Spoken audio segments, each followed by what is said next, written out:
Ya bu Izzatga meni Voy, chaqirib tulp o'ynab o'tiribsan bu. saqlayapti nasıl? Ya bu sen Keldingmi? Yomon adresim ketibsan ekan.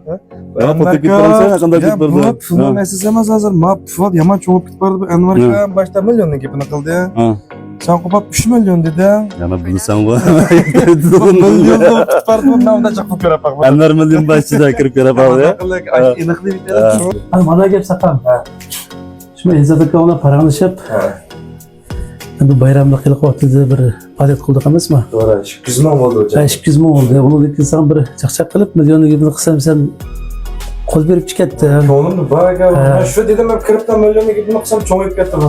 Shuni bilan shu to'g'ri bir maslahatlashib Izzat aka bilan bayramlik bizni shu qo'llagan xaridorlarimizga sen degan millionni VIP kart qilib, mishadib kelib, shu bir foydalansin degan maqsadda shu oltin kartini mana sen degan 1 million demasa mana 2 million. Üçüncüsü. Şimdi mana 3 million. Ma kartıma qaram, bak chiroyli chiqdi qaram. Hakikaten chiroyli. Zıltar restoranı kilovatga, çay olsun, koy olsun, her millattan yoldan xirdalanık ya. Hammasi nayt saqoliq, nayt madaniyatlik, hamda bir xil jamiyatlik hisobda. Nayt aldırmayotgan bir tutum adamlar.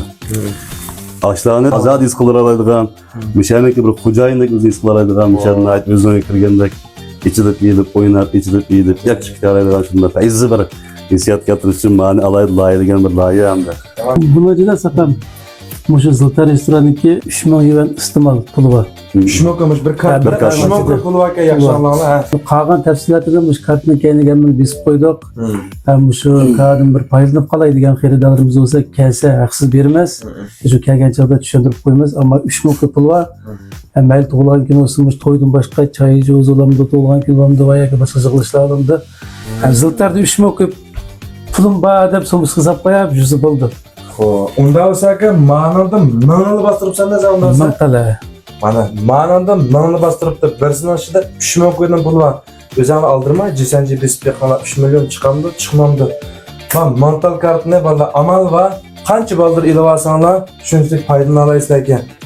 Ne artıq yaqinmay qolganni Anvar aka bilan kelatishadi. Yaxshi bir paranglashma kartni chiqolsa to'la. Unda bo'lsa, o'zing gapni qisqasi, o'sha Ziltar restoraniga kirib, "Mensiz pul xajlaman.